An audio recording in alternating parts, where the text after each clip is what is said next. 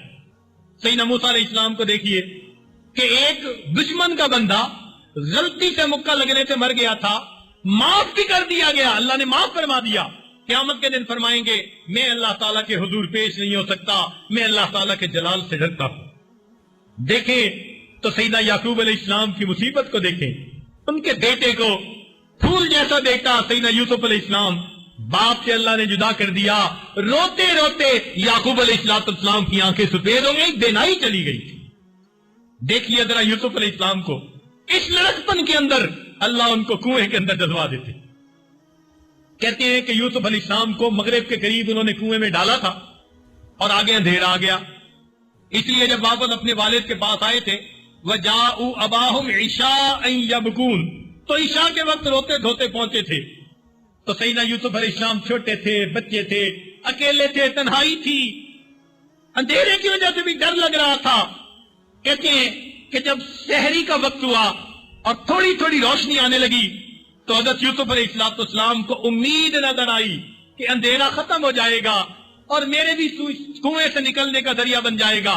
تو انہوں نے دعا کی تھی، اے اللہ میری بھی مشکل کو آسان کر دے، اور انسانوں میں جتنے مشکلوں میں گرفتار ہیں اللہ سب کی مشکل کو آسان کر دے. اللہ نے یوسف علیہ السلام کی دعا کو ایسے قبول کیا.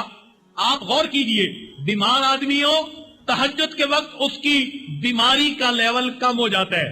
اگر پریشان بندہ ہو تہجد کے وقت پریشانی کم ہو جاتی ہے، غم کم ہو جاتا ہے.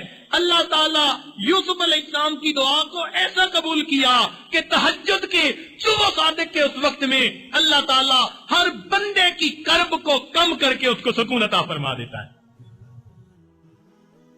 اللہ تعالیٰ کی عظمتوں کو دیکھیے. سیدنا زکریا علیہ السلام اللہ کے پیغمبر ہیں، دنیا میں سر کے اوپر آرا چل رہا ہے، اللہ کے پیغمبر ہیں. اللہ اکبر، اللہ آپ اپنی عظمت دکھاتے ہیں. اللہ اکبر، ایک نبی ہیں، ان کے سر کے اوپر آرا چلایا گیا اور ان کے جسم کے 2 ٹکڑے کر دیے گئے. اور دیکھیے حضرت یحییٰ علیہ السلام کی گردن کو کاٹا گیا. اور دیکھیے حضرت یونس علیہ السلام کو اللہ تعالیٰ نے مچھلی کے پیٹ کے اندر گرفتار فرما دیا. ذرا دیکھیے اللہ تعالیٰ کی شان بے نیازی. اگر ان ہستیوں کے ساتھ اللہ تعالیٰ کا یہ معاملہ ہے تو ہم تو پکے گناہ کرتے ہیں اور بار بار کرتے ہیں. اگر اللہ تعالیٰ کی بے نیازی کی نظر ہماری طرف اٹھ گئی پھر ہمارا کیا بنے گا؟ آج وقت ہے ہم اپنے گناہوں سے سچی توبہ کر لیں. وہ اتنا بے نیاز ہے، بلم باور 500 سال اللہ کی عبادت کرتا ہے، مستجاب الدعوات تھا. ایک کوتاہی ہوئی، اللہ تعالیٰ نے فرمایا وَلَوْ شِئْنَا لَرَفَعْنَاهُ بِهَا وَلَكِنَّهُ أَخْلَدَ إِلَى الْأَرْضِ وَاتَّبَعَ هَوَاهُ. خواہشات کی پیروی کی، فرمایا ہم نے پھٹکار دیا. فَمَثَلُهُ كَمَثَلِ الْكَلْبِ، اللہ فرماتے ہیں اس کی مثال کتے کی مانند ہے. سوچتا ہوں اللہ انہوں نے آخر 500 سال عبادت کی، سجدے کیے، ہمارے پلے تو یہ عبادتیں بھی نہیں، سجدے بھی نہیں، اور ان کو ایک غلطی پر آپ قرآن مجید میں فرماتے ہیں کتے کی مثال. پھر ہماری مثال کیا ہوگی؟ آج وقت ہے ہم اپنے گناہوں سے سچی توبہ کر لیں اور اپنی اللہ کو منا لیں. میرے دوستو، اللہ رب العزت ہمارے گناہوں کو معاف کر دے. ہم نے جو بھی گناہ کیے چاہے وہ ارادے سے کیے یا بغیر ارادے کے کیے، مگر اللہ آپ ہم پر مہربانی فرما دیجئے. رب کریم اللہم مغفرتوں کا اوسع من ذنوبی، اللہ آپ کی رحمت اور مغفرت ہمارے گناہوں سے بہت زیادہ وسیع ہے. وَرَحْمَتُكَ أَرْجَى عِنْدِي مِنْ عَمَلِي، اللہ ہمیں اپنے عملوں پہ بھروسہ نہیں، ہمیں آپ کی رحمت پہ بھروسہ زیادہ ہے. اپنی رحمت کا معاملہ فرما دیجئے اور اللہ اپنے بندوں کے گناہوں کو معاف کر دیجئے. رب کریم ہم آج آپ کی بارگاہ میں سر جھکاتے ہیں، ہم نے بڑے گناہ کر لیے، ہم اس کا اقرار کرتے ہیں، مگر میرے مولا آپ توبہ قبول کر لیجئے. ایک بزرگ کے پاس کوئی بوڑھا آیا تھا، اس نے کہا، انہوں نے بوڑھے سے کہا بوڑھے تم نے آنے میں بڑی دیر کر دی. تو بوڑھے نے جواب دیا تھا، اللہ تعالیٰ نے فرمایا ہے انما التوبۃ علی اللہ للذین یعملون السوء بجہالۃ، بے شک اللہ کے پر لازم ہے اس بندے کی توبہ کو قبول کرنا جو جہالت کی وجہ سے گناہ کر بیٹھے. جب شہوت غالب ہوتی ہے بندے کے عقل پہ پردہ پڑ جاتا ہے. علماء نے لکھا غصہ آتا ہے، عقل پہ پردہ پڑ جاتا ہے، عقل والا بھی جاہل بن جاتا ہے. فرمایا ثم یتوبون من قریب، پھر وہ قریب توبہ کر لیتا ہے. مفسرین نے لکھا قریب کا ترجمہ یہ ہے مرنے سے پہلے توبہ کر لے۔ تو انہوں نے کہا او بوڑھے تو نے آنے میں بڑی دیر کر دی۔ انہوں نے کہا میرے رب نے فرما دیا موت سے پہلے توبہ کر لی، تو اس نے قریب توبہ کی، دیر نہیں ہوئی۔ اگر بوڑھے نے بات کہی تو سچی بات کہی۔ اللہ آج اس محفل میں ہم اپنی زندگی میں جیتے جاگتے آپ سے سلو کرتے ہیں، اپنے گناہوں کی معافی مانگتے ہیں۔ اے میرے مولا ہم پریشان فرما دیجئے اور ہمیں اللہ اپنے ان نیک بندوں کی محفل سے خالی نہ اٹھا دیجئے۔ رب کریم یہاں تو سب مل کے مانگ رہے ہیں، نیکوں کے صدقے ہم گناہگاروں کی بھی توبہ قبول کر لیجئے۔ میرے پروردگار ہم ساحرانے فرعون سے زیادہ آلودہ نہیں، وہ تو جادوگر تھے۔ آخر اے اللہ ہمیں جادو سیکھا ہی نہیں، آپ ہم پر بھی مہربانی فرما دیجئے، آپ کا ان پر احسان ہو گیا۔ اے اللہ اصحاب کہف کے کتے سے بدتر نہ کیجئے، ان کے ساتھ آپ نے جنت کا وعدہ فرما دیا، کہیں ہمیں آپ جنت سے محروم نہ کر دے۔ میرے مولا طور سینا پر آپ کی نظر پڑ گئی تو ایک درخت میں سے آپ کی تجلیات کا جو ہے وہ تجلیات کا ظہور ہوا۔ اے اللہ ہمیں اس جامد پتھر کی طرح ہی بنا دیجئے اور ہمارے دل پر بھی اپنی رحمت کی وہ نظر ڈال دیجئے۔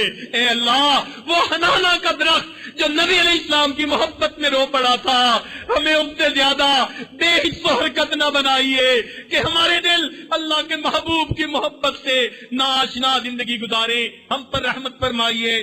آج کے اس وقت میں اللہ ہمارے گناہوں کو معاف کر دیجئے، اللہ ہمارے گناہوں کو معاف کر کے ہماری توبہ کو قبول کر لیجئے۔ اے اللہ ہم سچی توبہ کرتے ہیں، میرے مولا معاف فرما دیجئے اور ہماری توبہ کو قبول کر لیجئے۔ میرے مولا ہم اتنا جانتے ہیں آپ ہی کا یہ تو ایک دروازہ ہے، اس کے سوا کوئی دروازہ نہیں۔ اللہ ایک بوڑھا ایک اندھا مانگنے والا لوگوں کے دروازوں سے مانگتا مانگتا رب کے دروازے پہ مسجد کے دروازے پہ آیا تھا، جواب نہ ملا، کہنے لگا کس بخیل کا دروازہ ہے، جواب نہیں آتا۔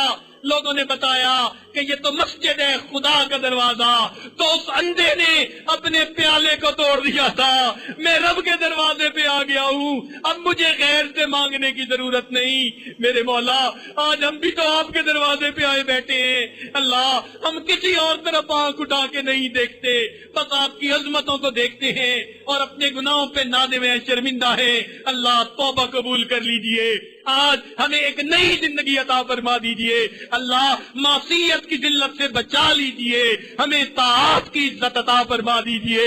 میرے مولا ہم زندگی میں بار بار توبہ کرتے ہیں اور بار بار توڑ بیٹھتے ہیں، اللہ آپ ہمیں آج توبۃ النصوح عطا فرما دیجئے، ایسی توبہ اے اللہ اس کے بعد ہم گناہ کی طرف آنکھ اٹھا کے نہ دیکھیں، ہمارے نفس کو اللہ نفس مطمئنہ بنا دیجئے اور اللہ ہمیں اپنی حفاظت میں لے لیجئے، اللہ میں گناہوں سے بچا لیجئے، ہماری توبہ قبول فرما لیجئے۔ اے اللہ جتنے گناہ کیے ان کی نحوستوں سے ہمیں بچا لیجئے اور ہمیں نیکی کی زندگی عطا فرما دیجئے۔ رب کریم ہم پر احسان فرمائیے اور آج کی اس محفل میں ہماری توبہ کو قبول فرما لیجئے۔